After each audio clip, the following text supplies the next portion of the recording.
Friday. I'm a little crazy. It's been a week for all of us. You picking up on the music? I don't know. Just thought I'd throw it out there. See what I can do about that. All right. It's been a week. Good to see you. We're live from the Man Cave. My name is Shep Jordan, and I'm glad to meet you. All right, lots to do today. Let's get right to it. If you're here, welcome. If you're not, come on now. You know, it's funny how sometimes you have things planned. I know you know what I'm talking about, and then, well, you go in a different direction. That would be in fact, that's my day almost every day, you guys. But today, for certain, I had a certain idea where I wanted to go today with our live broadcast. I changed my mind. So what we're going to talk about is, what is success? You're going, that could take years. I mean, that's a pretty big topic. But if you stick with me, you'll see where we're headed on this. And really just said that to hopefully get your attention. We are going to be talking about success, about a much smaller, pointed thing today. So stick with me. We'll get to it. You know, information, and I've shared this with you guys. Information is a valuable commodity, and one of the things that I do every morning after my devotionals is I go mining for information. Now, because of the fact that there's a multitude of sources for information, you know, part of my work is figuring out what's good, what's not good. And, you know, large part of my effort, and this has been going on for years, is weeding out those things, or those sources of information that just are not of any value. So over time, you whittle things down to things that you can depend on. And I'm pretty much at that point. I still continue to mine for new information, but I know my go-tos. And got a handful of those that I've gotten over the years. And one of those is a guy named Donald Miller. Now, you may not have ever heard of him. I ran across him a couple years ago when I started reading this book, Building a Story Brand. And you can see his name right there. Now, Don Miller is just, it makes sense. I like people that are clear, concise, and make sense. We just lost our Instagram. I hate when that happens. I hate. Hal Byers, good to see you, buddy. So Donald Miller is one of those guys that he just makes a lot of sense. So I kind of stick with him. Now, he's a marketing guy. And you're going, okay, Shep, why would you need to be talking or following a marketing guy?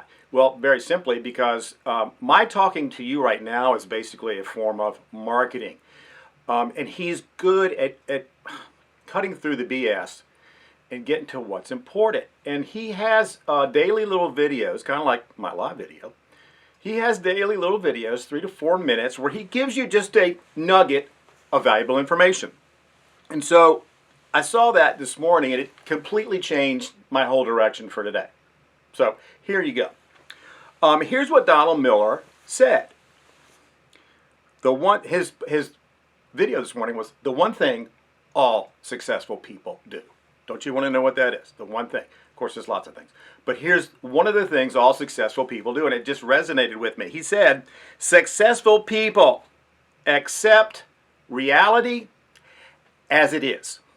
Let that sink in for a second. Yeah, successful people accept reality for what it is. And you know, the other thing he said was, reality doesn't change based on what you think. His point there is facts are facts. You can't change facts. Now, you may think about them differently, and we certainly do that a lot these days, but you can't change facts. So you have choices to make. And this reminded me, here's another story for you, but there's a point to it, and there's a lesson to be learned. Back when I was a first lieutenant in the United States Marine Corps, I was stationed aboard the USS Guadalcanal, a helicopter carrier, and I was one of 3 Marines that were a part of the permanent ship's company. One of 3. Okay? Everybody else was Navy. Okay, you catch my drift here. Now, the other 2 Marines, one was a gunnery sergeant who worked with me, And the other was a guy named Major Jim Levis. He eventually retired as a colonel. A delightful guy, smart as hell, funny. But he was not in my chain of command, which means I didn't report to him. So, as you can suspect, working with a bunch of Navy folks can be very challenging because, well, they do things differently than Marines do. And myself, being a young first lieutenant, still learning the ways of the world when it comes to that kind of thing, I got very frustrated very often because I felt like the Navy people, my shipmates, were getting in the way of me being successful in doing my work. So I finally got to the point where I would start to vent or complain to Major Levis. And I'll never forget the first time I did it. And he sat there very quietly and looked at me, listened to me, and then he said, "Lieutenant, life's a bitch and then you die." And then he walked away. What? Wasn't what I was looking for. And in fact, several more times that I tried to vent to Major Levis, I got the exact same answer. "Lieutenant, life's a bitch and then you die." Okay, well, it took me a while, but I finally got the point. And the point is, the reality is, it's going to be difficult in this environment to do things the way you're used to doing them. So you better figure out how to do it differently if you want to be successful. Because see, I wasn't willing to accept the reality. I wanted a different version of reality. I wanted it to be my reality. Well, that wasn't it. The reality was I was stuck on board with great folks, great guys, love them to this day. But it was challenging at first until I realized I got to work the problem and I got to figure out a way to get it done, which I eventually did. Okay, it's huge. Well, reality right now sucks. Not unlike my days on the USS Guadalcanal, but probably on a much deeper level. Reality flat out sucks. And unfortunately, we're really good at ignoring the facts, aren't we? We're real good at ignoring the facts. False realities based on what we like to think, like back when I was a first lieutenant, that they just get in the way, don't they? Well, successful people accept reality as it is. Are you guys doing that? Are you accepting reality the way it is? I certainly hope so. Because I'm going to give you a couple of nuggets here if you're not. And if you are, this will help support your efforts in dealing with reality. Okay, remember when I said work the problem a couple days ago? Talked about that, work the problem, okay? That's still my advice. But in working the problem, and you know where I'm going with this, you got to ask God for help. You just do. Why? Because you won't be able to solve it by yourself. Now, I'm not going to go into a lot of detail, but it took me a long, long time and many, many, many bumps in the road to understand that when I had to deal with reality, I couldn't deal by myself. I just couldn't. And I finally learned, you know what? Whatever my choices are, whatever decisions I make, I better lift them up to the Lord and say, "God, is this where you want me to go with this? Is this what you want me to do?" Because I hadn't done that. I didn't do that for the longest time. I just didn't until I finally realized, I've made too many mistakes going it on my own and not first asking the Lord, "Is this where you want me to go?" So, work the problem, bring God into the mix. Now, if you've been sticking with me with our 40 days to faith transformation and the purpose-driven life, you'll know that yesterday was chapter 11, today is chapter 12, and it's funny how this kind of works into what we're talking about today, because chapter 11 was becoming best friends with God. You ever considered that? Well, I hadn't until I read this book, 14 years ago. Hadn't done that. And today was a continuation of that theme, developing your friendship with God. How many of you ever considered God being a friend? Yeah, probably not many of us. But if you were to read this book, Purpose Driven Life, you would consider the fact that, you know what, God deeply desires a friendship with us. I'm going to read a couple of things out of chapter 12 just to whet your appetite if you're not following along with our 40 Days to Faith Transformation. And if you're not, that's okay. You can start reading this book anytime it works for you. But I just want to give you a couple nuggets here that, made me think, to be God's friend, you must be honest to God, sharing your true feeling and not what you think you ought to feel or say. All right, raise your hand if you've ever been pissed at God. Raise your hand if you've ever been pissed at God more than one time. What have you done about that? What'd you do? Well, I can tell you what I did after the first time I read Purpose Driven Life. I got mad at God. Because according to this book, you should consider letting God know how you feel and being honest. Have you ever let your parent know how you feel? Well, maybe you didn't out of respect or whatever. God wants to know how you feel. He already knows how you feel, but He wants you to be honest with Him. I've done that. And then it was all over when I finished venting on God. I said, Lord, thank you for letting me vent, and please forgive me for being such a human. But you know how I feel. I just had to get this off my chest. And I felt so much better. Be honest with God. That's what you do with friends, right? Expressing doubt is sometimes the first step toward the next level of intimacy with God. If you believe God knows who you are, He knows that you're going to doubt every now and then. Who doesn't doubt every now and then? Especially in times like this, when things don't just seem to make no sense at all. You go, Lord, what the heck? Well, that's doubt. Okay? Bring those doubts to Him. He wants to help you with those. There's a couple more in here that are really good. Here's a good one. You ready? Are you sitting down? The truth is, you are as close to God as you choose to be. Intimate friendship with God, it's a choice. It's a choice. Your choice. Okay? God's going to be intimate with you regardless. But if you're going to be intimate back, it's your choice. That's what we're trying to do here at Intentional Faith, is to help you with that choice. This is a great one. If you've just been going through the motions spiritually, raise your hand if you've been there. Yes, I have. If you've just been going through the motions spiritually, don't be surprised when God allows pain in your life. What? Why would He do that? Well, here's what C.S. Lewis said about that. And if you don't know who C.S. Lewis is, that's okay. Google it. Narnia? Have you ever seen that movie? Okay. C.S. Lewis said, pain is God's megaphone. Megaphone. It is God's way of arousing us from spiritual lethargy.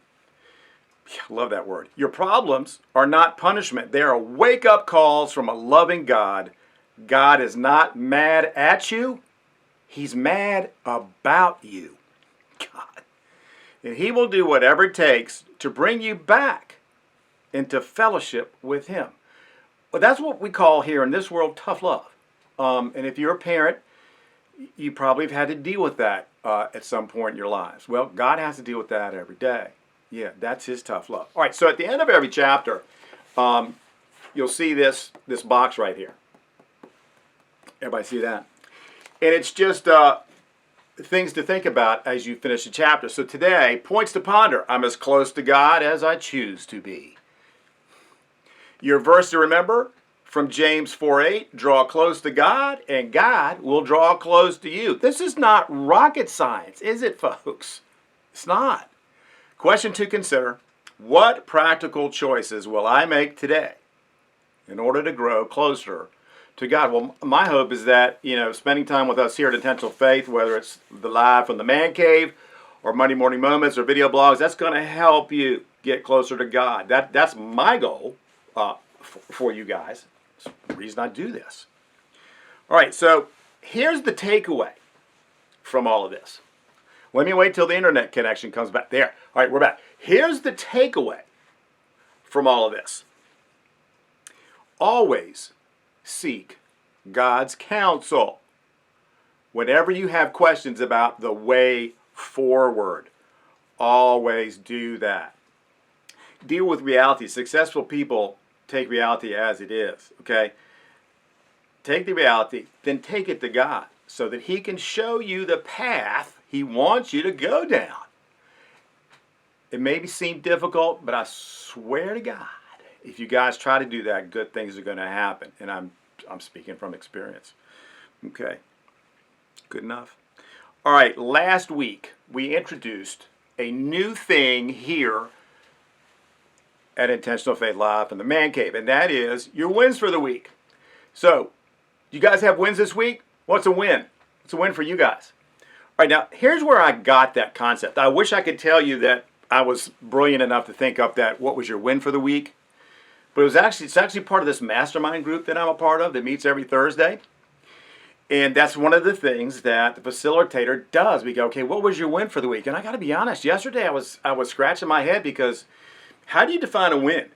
I guess it's different for everybody, but I can tell you in the real world, it's all about, what did I accomplish? What mountain did I climb? What dragon did I slay? Something very concrete like that. And I didn't really have anything concrete. So I'm scratching my head, going, oh, okay, Lord, what am I going to do here? All my colleagues are here, and they're, slaying dragons and climbing mountains. What was my win? And it finally got to me, and I said, you know what my win is? My win is that I had just a normal week. Things went right. I'm losing internet connections all the time. I need to upgrade my internet connection. So, just made it through the week. Nothing really I would consider a win, except I'm still grateful. My win is that I'm staying grateful in spite of everything. And I thought, wow, that is a win. So when you consider your wins, don't think you got to slay dragons and climb Mount Everest barefooted. All right? It can be as simple as I made it through the week. I'm grateful for everything I have, and that's what it was for me. And there you go. Accountability. Again, I don't know what you guys wanted to be accountable for. Here's what I need to do for this next week, accountability-wise. I'm trying to get my website on a new theme. It's crushing me because I'm not technologically advanced. But I have to keep at it. Plus, I need to get an upgrade to, I need another router extension so I don't keep losing my Instagram connection. So I'm going to do that. That's my accountability this week, along with everything else that I do. Okay? But I'm finding that having wins and accountability each week is actually helping me. It's helping me stay on track and not get distracted from all the insanity that's going on. I think you know what I'm talking about. So hopefully you had a good win, and hopefully the things you wanted to be accountable for, you got done. Today, make a list of things you're going to be accountable for next week, and then when we get together next week, hopefully you've accomplished them and you'll have a win. But we're going to keep doing this because I think there's value there. All right, birthdays. Okay. Today we have several people on our birthday list. The first is Lynn Crumpler Heltzel. Now you may wonder why I gave you all of her names. Well, Lynn is married to one of my VMI brotherettes, Emmett Heltzel. Very good friend, but her brother is also a brotherette, Scott Crumpler. So that's why we give all the names Lynn Crumpler Heltzel, because there's that many connections, but she is a delightful person. She and Emmett and Scott, well, they're all just great people. So happy birthday, Lynn. Blessings to you. Another VMI guy, Michael Talley. Happy birthday to you, sir. And then finally, one of my millennials, Pete Levitt. That's right, buddy. It's your birthday. Happy 40th. Blessings to you. Pete's a great guy. His brother Corey, I also taught, another great guy. Their mom, Diane Geiger, is just a wonderful person. Did you know the world is full of wonderful people? So blessings to all of you on your birthday. May the Lord bless all of you. All right, Monday. See YouTube there, Facebook, Instagram, whenever it's connected. Monday Morning Moment. Are you ready? You sitting down for this? The topic is the death of common sense. Now, y'all knew I used to be a teacher. I actually still am.